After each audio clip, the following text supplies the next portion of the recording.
sendiri. Akhir puncak daripada akal adalah ngomong sendiri, senyum sendiri. Angkot lewat pun dia senyum. Alhamdulillah. Oleh sebab itu kita yang sangat rendah, hina ini mengaku lemah. Aku berserah kepada Engkau ya Allah. Berserah itu bahasa Arabnya istislam. Makanya kita ini tadi mengaku di hadapan Allah hanifan musliman. Aku condong kepada kebenaran, musliman, dan aku hanya berserah diri kepada Engkau ya Allah ya Rabbal Alamin. Oleh sebab itu maka ini apa yang membuat makhluk ini bisa begini? Itu semua adalah orang-orang yang mengerti untuk apa kita hidup. Karena hidup adalah untuk beribadah. Bangun tadi dari tidur, langsung beribadah. Buka mata, ibadah pertama adalah zikir. Alhamdulillahillazi ahyana ba'dama amatana wa ilaihin nusyur.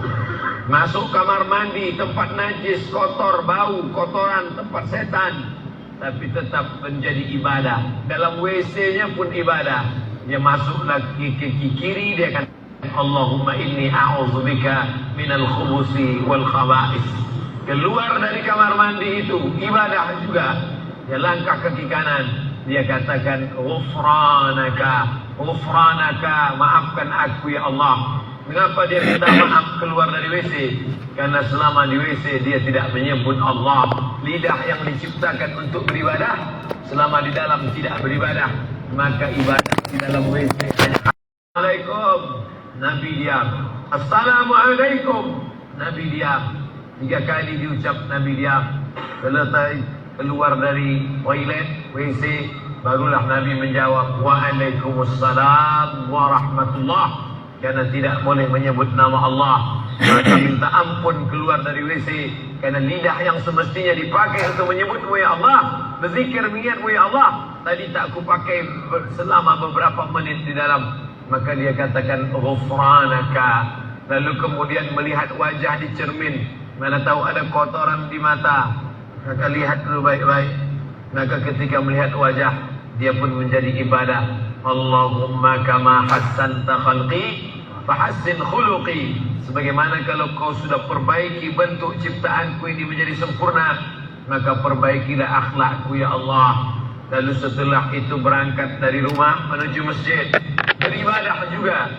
Bismillahi tawakkaltu ala Allah, la haula wala quwata illa billah. Setiap langkah kaki ke masjid ini bernilai 1 langkah menghapus dosa. Langkah kedua mengangkat derajat. Langkah ketiga menghapus dosa. Langkah keempat mengangkat derajat. Tidak tanggung-tanggung, derajatnya diangkat Allah. Siapa yang duluan datang langsung dapat di depan. Tapi ada orang terlambat tetap tinggi juga derajatnya. Mana dia? Dia yang di atas. Siapa bilang perempuan direndahkan, dihinakan? Perempuan dimuliakan. Perempuan dimuliakan. Bapak Ibu yang dimuliakan Allah, masuk ke dalam masjid, langkah kaki kanan, Allahumma inni as'aluka min fadlik. Itu doa nanti keluar. Tapi ketika akan masuk, apa doanya? Allahumma ya Allah, iftah li, bukakan untukku abwaab rahmatik, pintu rahmatmu. Bernilai ibadah. Duduk berzikir, jangan ngobrol, jangan cerita. Foto Pak Ustaz, sikit-sikit mulai. Lalu kemudian selama itu tertulis tadi di atas.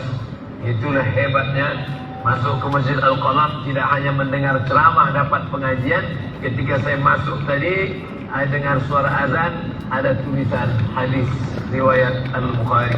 Siapa yang mendengar seruan azan lalu menyambut seperti bunyi yang diucapkan muazzin, kecuali pada hayya 'alas shalah, hayya 'alal falah, dia baca la haula wala quwwata illa billah, ditutup dengan doa wasilah. Allahumma rabb hadhihi da'wati tammah salatil qa'imah, dimintakan untuk Nabi Muhammad, hadi sayyidina Muhammadan al-wasilah wal fadilah wasyarafa wad darajatal 'aliyatar rafi'ah. Yang kelima, wa ba'athallahumma maqaman mahmuda alladhi wa'adtah. innaka la tukhliful mi'ad. Maka kata Nabi, halat lahu syafa'ati yaumal qiyamah. Layaklah dia mendapat syafaatku hari kiamat. Makanya selama duduk di depan tadi, tak ada satupun yang ngobrol, semuanya menyambut seruan azan. Allahu Akbar, Allahu Akbar. Ada kawan sebelah ngajak ngobrol, gimana bro program mancing kita? Allahu Akbar, Allahu Akbar. Cerita tak tentu arah. Ini kita sedang beribadah kepada Allah Subhanahu wa ta'ala. Lalu kemudian selesai azan, solat sunat. Sekarang orang di kota ngaji, di kampung tidak ngaji. Zaman dulu di kampung ngaji, di kota tidak ngaji. Sekarang dunia sudah mau kiamat. Di kampung orang ngaji, di kampung orang tidak ngaji. Kenapa? Parabola masuk desa. Oleh sebab itu maka kalau di kampung itu tidak ada pengajian, mereka tidak tahu bahwa qabliyah subuh diganti setelah subuh. Nanti pas mau bulan puasa pulang kampung, jangan qabliyah subuh setelah subuh. Karena nanti begitu mereka lihat, loh apa tuh? Ikut aliran sesat. Dan dia tidak tahu bahwa sholat qabliyah subuh itu jangan sampai tinggal. Andai tertinggal, tetap dilaksanakan setelah sholat subuh. Ayatnya diatur. Ayat pertama, qul ya ayyuhal kafirun.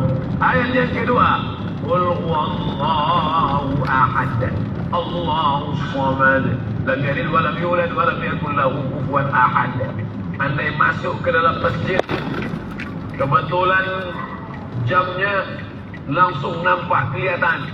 Iqamat tinggal 2 menit lagi. Iqamat 2 menit.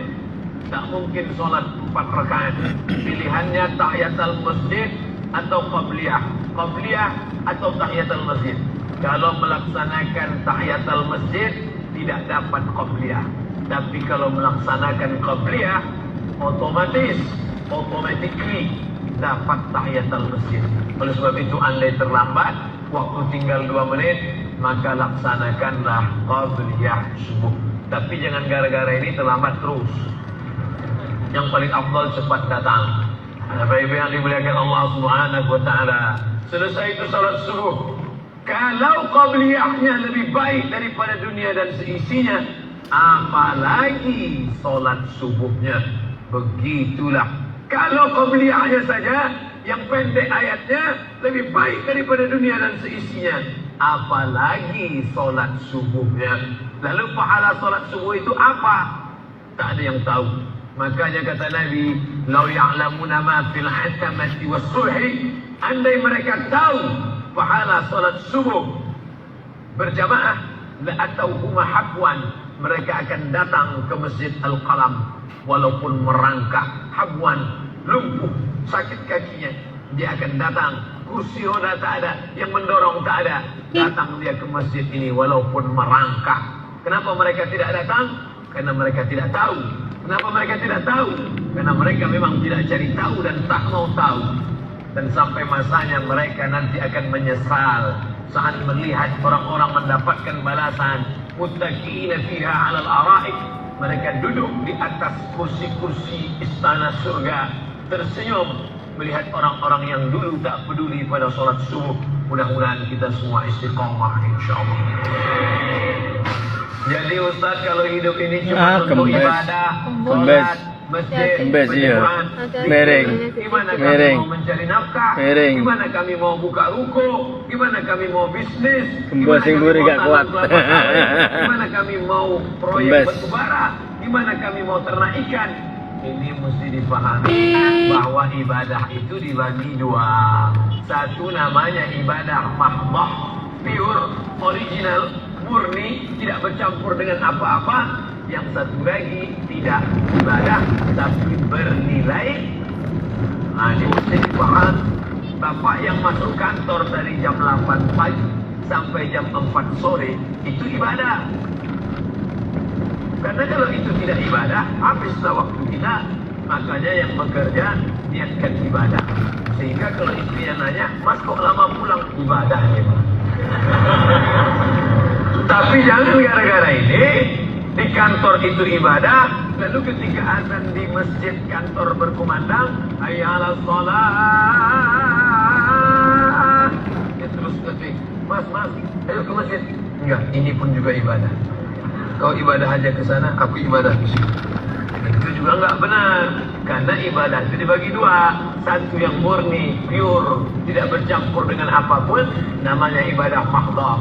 Salat, baca Quran, zikir, iktikaf. Tapi ada satu lagi, tidak ibadah. Tapi kalau diniatkan dia bernilai ibadah. Termasuk ibu-ibu yang hamil 9 bulan 10 hari. Itu ibadah. Kalaulah 9 bulan 10 hari itu tidak ibadah, betapa tidak adilnya Allah. Saya duduk-duduk di masjid dapat pahala ibadah. Dia yang muntahnya, yang ngidamnya tak dapat ibadah. Tadi malam begitu sampai di airport langsung SMS masuk. Ustaz keluar dari pintu berapa? Ini ada perempuan ngidam mau ketemu. Saya keluar dari pintu 4. Kami sudah standby di pintu 4. Lantai berapa? Lantai paling atas. Oke. Sampai di sana lihat perempuan tidak pakai jilbab, pakai celana jeans. Saya udah mau marah. Ini kenapa? Mohon maaf Pak Ustaz, non-muslim. Astagfirullah. Rupanya non-muslim hamil ngidam. Oh ya Pak Ustaz, sombong. Bukan anaknya jadi anak solid. Ya, Allahu Akbar. Bernilai ibadah.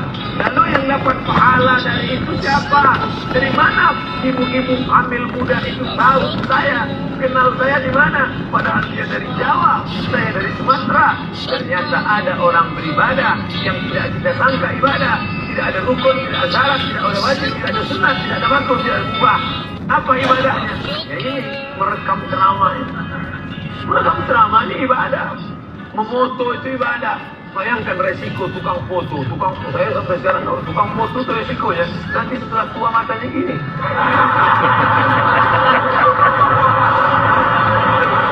Tapi kalau mereka niatkan ikhlas untuk ibadah, maka insya Allah sehat walafiat.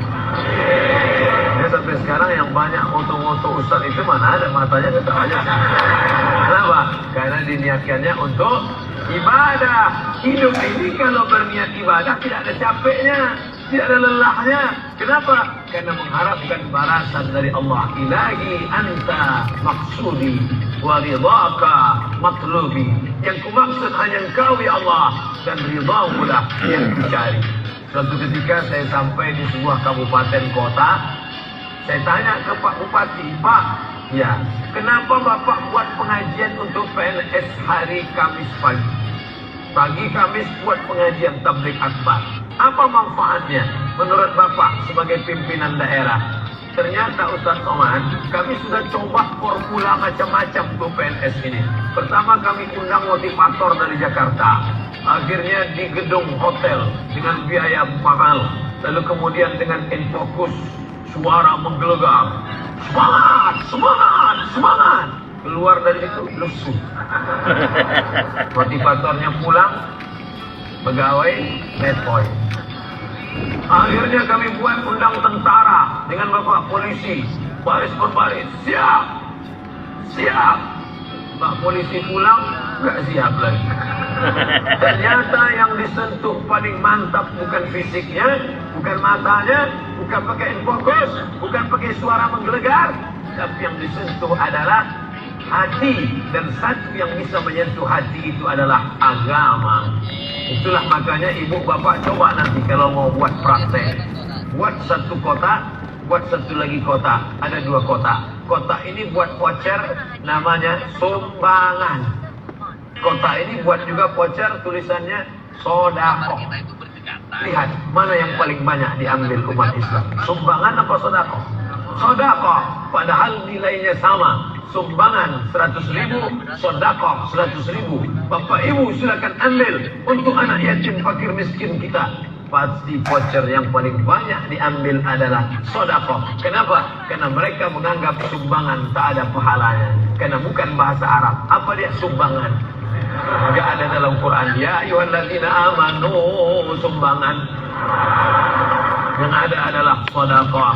Innamas sodaqatu lil fuqara والمساكين والعاملين عليها والمؤلفة قلوبهم وفي الرقاب والغارمين وفي سبيل الله وابن السبيل. Itulah mengapa yang disentuh itu bukan nalar otaknya, tapi yang disentuh itu adalah hatinya. Ala fil jasadi mudghah. Ketahuilah dalam jasad itu ada segumpal. Idza salahat salahal jasadu kulluh.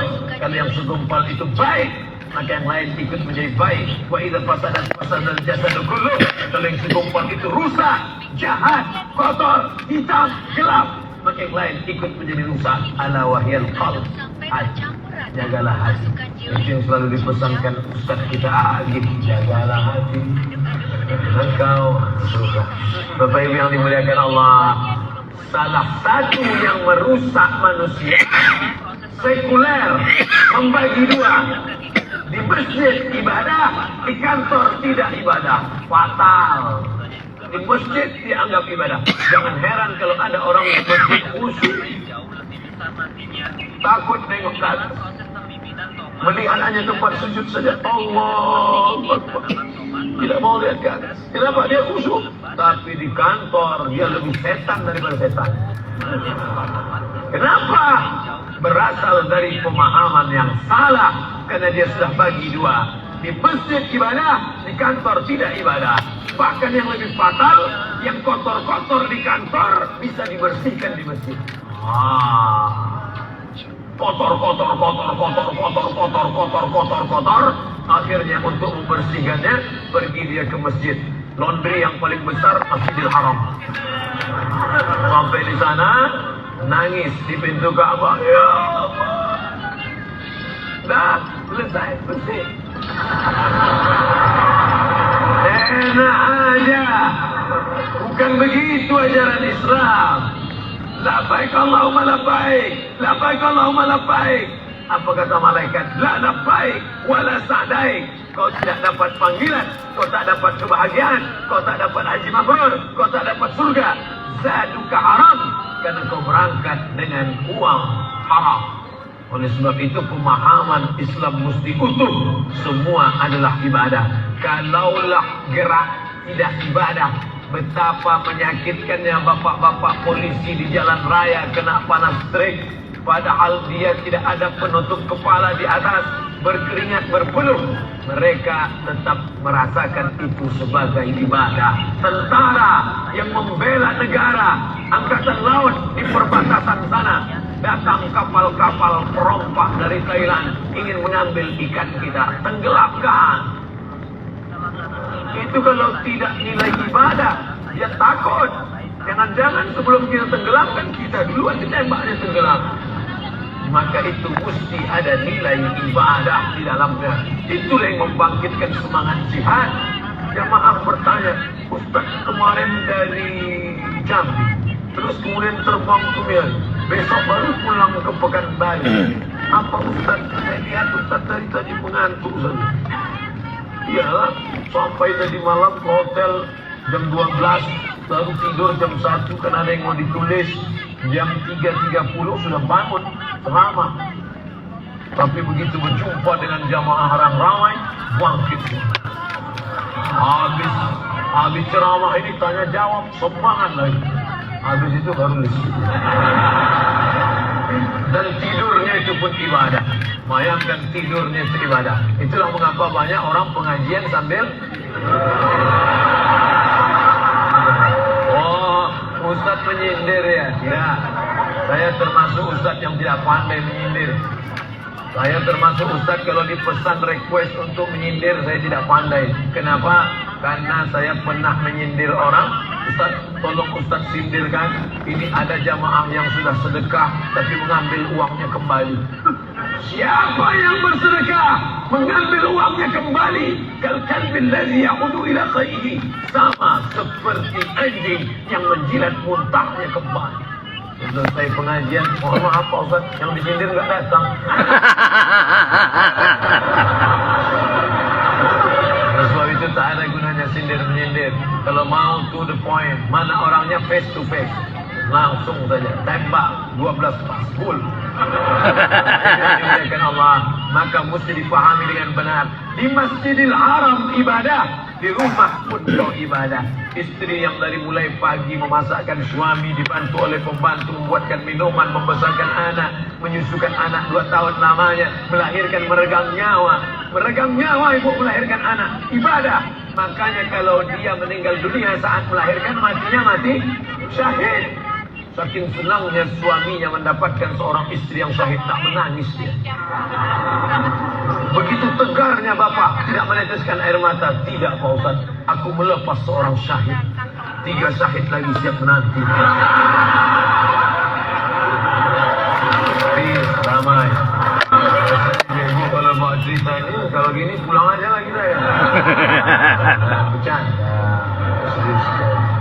Nah, tapi yang saya katakan tadi itu semuanya ibadah badan. Melangkah dari rumah, ibadah badan. Membukakan mata, ibadah badan. Mendengar ceramah, ibadah badan. Membaca Quran, ibadah badan. Berzikir, likulli sulama minkum sedekah. Setiap tulang-tulang sendi ada sedekahnya. Subhanallah, subhanallah, subhanallah, subhanallah, subhanallah, subhanallah. Itu ibadah badan.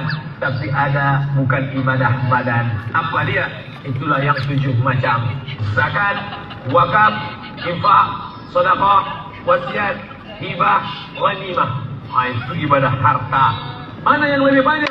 Ibadah harta apa ibadah badan? Ibadah badan. Karena ibadah harta tak banyak. Zakat, wakaf, infak, sedekah, wasiat, hibah, ghanimah, rampasan perang. Tapi kalau ibadah badan, setiap gerak adalah ibadah. Makanya kita mesti bergerak. Di kulli harakah barakah. Setiap ada gerak pasti ada berkah. Makanya tak boleh tidak bergerak. Air sumur kalau tidak ditimba, air itu akan busuk, butek, warnanya pun tidak ada seperti minyak di atas. Mata air mesti terus berganti. Darah harus tetap mengalir, jantung harus tetap berdetak. Makanya jangan pernah kosong dari aktivitas. Fa iza farata fansab. Selesai dari satu ibadah, pindah ibadah lain. Selesai ibadah tegak, pindah ibadah ruku. Habis ibadah ruku, pindah ibadah tegak. Habis ibadah tegak, pindah ibadah sujud. Habis ibadah sujud, pindah antara 2 sujud. Selesai sudah sholat, lalu kemudian puasa. Selesai puasa, lalu kemudian berzakat. Selesai zakat, lalu kemudian mengitari Ka'bah. Subhanallah walhamdulillah wa la ilaha illallah wallahu akbar. Selesai itu melontar jumrah. Selesai itu menggunting rambut. Selesai itu berzikir. Tidak pernah kosong. Sampai kapan? Sampai malaikat maut mencabut nyawa dan ucapan terakhir yang keluar dari mulut adalah la ilaha illallah. Itulah jawaban tentang pertanyaan untuk apa kita hidup di dunia. Nanti kalau ada anak, ibu, bapak, tetangga, kawan, sahabat, andai tolan bertanya, untuk apa kita ini hidup? Tak usah jawab, putarkan aja videonya. Itulah enaknya zaman sekarang. Kalau dulu mesti diingat. Saya dulu pulang sholat Jumat, mak saya manggil, sini, ya mak, ceritakan apa isi khutbah khotib tadi di masjid. Gini. Itulah awal saya ceramah. Jadi saya paham. Dan saya tidak pernah merasa menceramahi bapak ibu. Saya tidak pernah merasa mengguru-gurui. Saya hanya seperti seorang anak sedang bercerita pada ibunya saja. Tadi mak kata. Ngatem.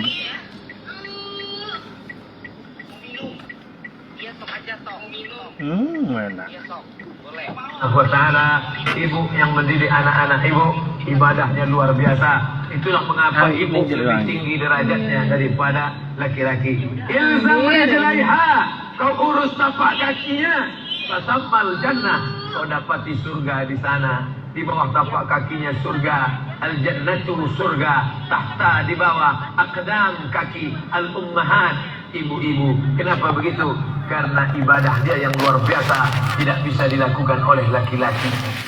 Salat kita bisa, puasa kita bisa, tawaf kita bisa, sa'i kita bisa, melontar jumrah kita bisa, tahallul kita bisa. Tapi ada yang kita tak bisa. Apa dia? Mengandung. Kita tak bisa. Siapa yang mau coba mengandung, keluar dari sini, ambil bola voli, ikat di perut. Melahirkan, kita tak bisa. Siapa yang ingin coba melahirkan, keluar dari sini, telanlah jeruk bulat-bulat. Habis itu keluarkan bulat-bulat. Menyusukan. kita tak bisa. Dan itu ibadah, tapi bukan ibadah mahdhah. Dia tidak selevel dengan sholat, zakat, puasa, haji. Tapi ibadah ini berkualitas. Ibadah badan sudah, ibadah harta sudah. Ada ibadah yang terakhir, yang ketiga. Kalau ibadah badan berkeringat, lelah, capek. Ibadah harta, duit habis. Tapi ada ibadah satu lagi, tak nampak di mata. Apa dia? Ibadah hati. Itulah dia ikhlas. Orang yang ikhlas tak tampak.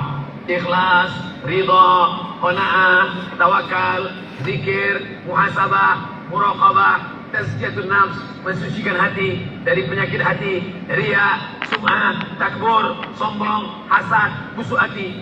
Itu ibadah. Kenapa begitu? Disitulah letak adilnya Allah. Man bana masjidan, siapa yang bangun masjid, banallah mislahu baitan fil jannah, dibangunkan Allah untuknya satu istana di dalam surga. Bapak ibu yang ikut membangun masjid ini, mudah-mudahan diberikan Allah Ta'ala balasan melimpah ruah. Kami nggak bisa Pak Ustaz, jangankan bangun masjid, buat rumah kami aja kami nggak bisa. Allah Maha Adil. Kalau kau tidak bisa dengan ibadah harta, maka kau dengan ibadah tangan. Apa dia? Ikut gotong royong masjid. Nampak ada pembangunan masjid, ikut ngecornya, pasangnya, tapi dengan syarat menyelesaikan masalah. Jangan buat masalah. Man shalla isnatai asyarata rakaat, siapa yang salat 12 rakaat fil yaumi wal lailah, sehari semalam, bunya lahu bihinna baitun fil jannah, dibangunkan untuknya satu istana di dalam surga. Mana adik? Macam orang yang bangun masjid, salat 12 rakaat. Kamu bisa bangun masjid? Bisa. Bagus. Kamu? Saya nggak bisa.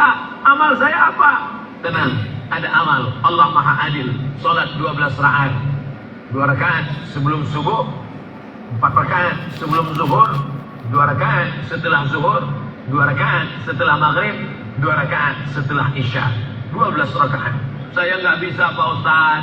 Sedang terbaring di rumah sakit, kaki sakit, kepala sakit, hati sakit, jantung sakit. Stop, jangan lanjutkan. Aku tak sampai hati mendengar penderitaan. Jadi amal saya apa Pak Ustaz? Ada satu amalmu. Apa dia? Ridha, menerima takdir Allah Subhanahu wa Ta'ala. Sakit Pak? Tidak. Kenapa? Sakitku hilangkan hatiku ridha. Man lam yasbir bibalai, siapa yang tak sabar dengan bala ujianku, walam yarda bi qada'i, yang tak ridha dengan takdirku, falyatlub rabban siwaya, carilah Tuhan selain aku. Kau sabar, kau ridha menerima itu. Apa balasannya? Lebih hebat daripada balasan orang yang bangun masjid, lebih besar daripada balasan 12 rakaat salat. Innama yuwaffas sabiruna ajrahum bighairi hisab. Orang yang sabar itu balasannya bighairi hisab, tak dapat dihitung, tak dapat dikira, unlimited. Begitulah Allah Maha Adil. Untuk apa kita hidup? Hidup untuk beribadah. Ibadah apa yang kita lakukan? Ibadah badan, ibadah harta, ibadah hati. Yang sudah melaksanakan tiga-tiganya, alhamdulillah. Yang baru melaksanakan satu, tambah. Yang satu pun belum, innalillah. Ini masjid ini asli swadaya Pak Ustaz. Lama membangunnya Pak? Enggak lama, sebentar saja. Sebentar saja, sekejap langsung terkumpul 7,6 miliar uang. 7,6 M. Itu kalau dibelikan cendol berenang gitu. Bayangkan itu. Bisa terkumpul masyarakat. Padahal ibadah yang paling berat, ibadah hartanya. Banyak orang kalau diajak iktikaf, banyak. Ayo kita iktikaf, ramai. Ayo kita zikir ke Azikra, ramai. Tapi ada ibadah yang berat. Apa dia? Ibadah harta. Banyak orang ketika diajak muhasabah zikir malam, ya Allah, banyak dosa kami ya Allah. Tapi dia susah menangis, meneteskan air mata. Tapi begitu lewat kota infak, memang menangis. Tak sampai hati melihat Bung Karno keluar dari dompet. Lewat kotak sodako infak, lama membuka dompet mencari Patimura. Nauzubillah. Mudah-mudahan kita tak termasuk golongan yang bakhil ini. Kenapa? Karena setan selalu setan ya'idukumul faqra, membisikkan kepakiran. Jangan beri, jangan beri, jangan beri, nanti kau susah, nanti anak kau tak makan, nanti kau dikeluarkan kerja, kau makan apa, nanti kau mau beli rumah, nanti kau mau beli tanah, nanti kau mau beli mobil, nanti kau mau beli cincin, nanti kau mau beli kamera, nanti kau mau ganti HP, uangmu tak ada. Setan selalu berbisik-bisik, lawan setan itu. Qul a'udzu binas, malikin nas, ilahin nas, min syarri waswasil nas, alladzi yuwaswisu fi sudurin nas, minal jinnati wan nas. Hanya saja kalau yang berbisik itu setan, kita baca ayat kursi, insya Allah dia kabur. Ini yang berbisik ini kawan kita.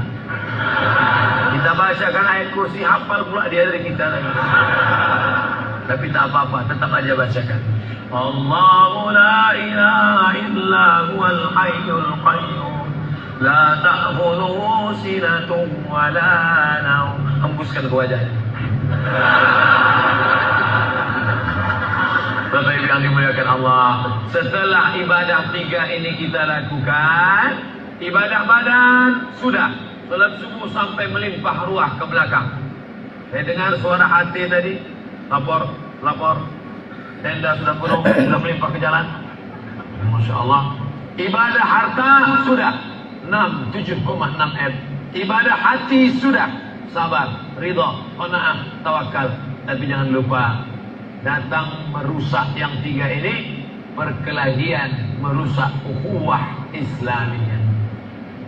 Masjid yang besar, kalau sudah kelahi di dalamnya, tinggal kelahi, tak lagi ada persatuan. Masuk masjid bukan baca doa pintu masuk masjid, malah masuk masjid ngelihat kira-kira dia di mana ya. Oh dia di sana, gua di sini lah. Di sini, dia di sini, sampai akhirnya satu hari terlambat, lupa ngelihat. Allahu Akbar, dia di samping. Jangan kelahi. Wa'tasimu bihablillah, berpegang teguhlah dengan tali Allah. Tali Allah itu apa? Al-Quran dan Sunnah. Apalagi ulama, gak ngerti Quran, gak ngerti Sunnah, tanya ulama. Al-ulama warasatul anbiya. Wa'tasimu bihablillah, berpegang teguh dengan tali Allah. Wala tafarraqu, jangan berpecah belah. Coba lihat bunyi ayatnya. Andai ayat itu sampai bihablillah titik sudah cukup. Berpegang teguhlah dengan cara tali Allah. Kenapa ujungnya titik tutup? Wala tafarraqu, jangan berpecah belah. Karena orang yang sudah baca Quran, tapi hatinya pecah. Galah patah boleh disambung, kaca retak boleh direkat, hati rusak kemana obat akan terjadi. Oleh sebab itu kalau ada fitnah-fitnah, tabayyun, klarifikasi, jangan su'uzan, ijtanibu katsiran minaz zan, kepengurusan masyarakat, jamaah, sayang kebersamaan rusak. Gara-gara apa? Gara-gara nilai setitik rusak. Kayak lagi kan ini sensi. Lagi sensi kayak biasa. Padi bertimbun. Di dalam ada setitik api, tiba-tiba api menyala, akhirnya semua menjadi abu. Biasa. Apa cerita kan? Tak berkesan sama sekali. Hilang 3 ibadah. Ibadah badan hilang, ibadah harta hilang, ibadah hati hilang. Setan tak pernah berhenti. Inna syaitan, setan. Setan kalau sudah melihat orang sholat, dia tidak lagi goda mereka untuk menyembah sembahlah aku. Tidak. Tapi apa yang dia lakukan? Walakin fit tahris, menanamkan permusuhan ke dalam hati orang yang sholat. Maka jaga ini. Jangan kita bertengkar gara-gara masalah khilafiyah. Saya kalau jadi imam di masjid dekat rumah saya jadi imam, saya baca Quran. Dan imam-imam dekat rumah saya itu saya pesan harus baca Quran karena saya berpegang mazhab Syafi'i. Tapi ketika sholat di masjid Al-Falam, saya tidak tahu jamaah di sini pakai Quran apa tidak. Saya tidak ingin merusak kebiasaan mereka. Mana tahu mereka ikut mazhab Hambali. Saya tadi Yuli. Muhammadiyah.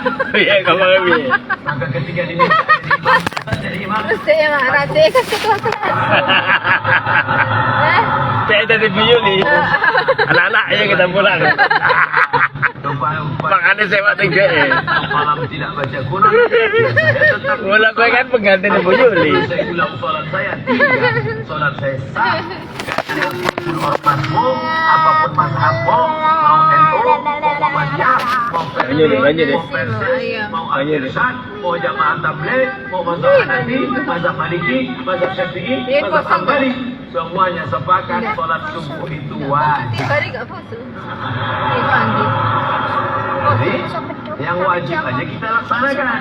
Adapun perbedaan teknisnya, yang satu pakai usolli, yang satu nggak pakai usolli, yang satu ngangkat tangannya ke telinga, yang satu ngangkat tangannya ke bahu, yang satu istilahnya jahar, yang satu istilahnya sir, yang satu ayatnya panjang, yang satu ayatnya pendek.